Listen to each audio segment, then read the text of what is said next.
everybody. This is Trainer Joe. Every week I bring you something fresh, and today I want to talk to you about 3 tips to get rid of the stubborn belly fat. Everybody wants to get rid of belly fat. I remember I was at a retreat one time and I heard a couple of ladies talking about their metabolism going away, and one, she said, man, I turned 50 and my belly's just getting bigger, and everything I eat goes to my belly. My metabolism is shot. And later that night I saw her eating chips and other things, and I thought, you know, it's not your metabolism, it's the chips. Which brings us to the #1 tip to get rid of belly fat: stubborn belly fat. And when we say stubborn belly fat, most people would look at any belly fat as pretty stubborn. It can be the last place we lose, right? But when you lose weight, you're losing it from everywhere, but it will. There's some places it's going to seem like it's stuck, and the belly seems to be one of those. For some people, they have a different body shape, and it might be in the hips, but let's stick with the stubborn belly fat. So what are you going to do? The #1, and I've got 3 tips for you. The first one is the most important. So we're going to go ahead and get the most important one, but you don't want to miss the next 2, because a lot of times when it's stubborn, it's because you're not addressing those 2. So the first one is the #1 way to get rid of stubborn belly fat is to do this: 3 sets of stop eating so much crap. Did you catch it? 3 sets of stop eating so much crap. Imagine that you never overate. How much belly fat would we be dealing with right now? The only reason that there is belly fat in the beginning is we ate more food than we needed. Now, we can debate that if you want to. I don't want to. But when you eat, your body uses food for fuel, or it stores it. And here it is. Here's 5 pounds of belly fat. Maybe you have 2 of these. That's 10 pounds. Or 3 of them. That's 15 pounds. It's waiting for you. You know what this is? Do you know what this is? You may call it fat, but what else can we call it? It's stored energy. You're going to use it, or you're going to just wear it. There it is. Now, I know you may be like, well, no, Joe, but my concern is it's right there and it's not going anywhere. Well, quit feeding it cupcakes and tacos, for one. Allow yourself to use it up. That's not the most pleasant thing, because we tend to get hungry when our body is getting smaller. And when it gets smaller, it's going to pull from there. Think about this for a minute. What does your doctor say when you see them? Go to your doctor, say, what's a healthy weight range for me? When they tell you, it's based on a chart, it's based on research, it's based on science, this is where you ought to weigh. If you actually get within that range, you're going to be amazed with how little belly fat you have remaining. But even then, there may be more remaining than you would like. So what do? Well, you will look at #2. This is going to change the game for you as far as your belly fat if you'll do #2.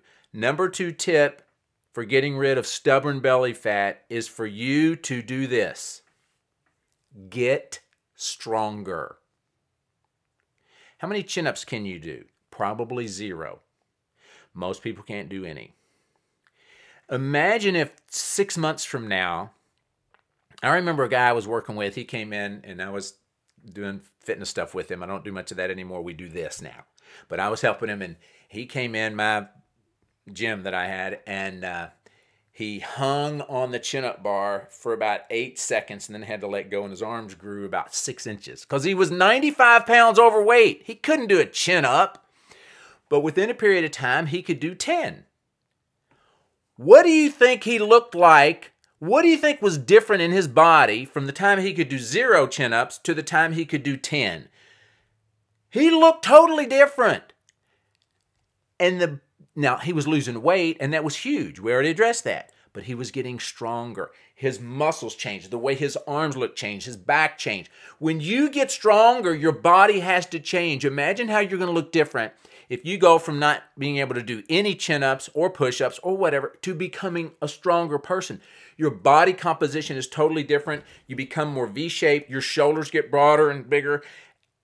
Hey, women that get concerned about, I'm going to look too big if I lift weights. Lifting weights don't make you big. Cake makes you big. Don't worry about that. Your body composition changes so that when fat turns to muscle, This is 5 pounds of fat. Change it to 5 pounds of muscle. It's less than half this size.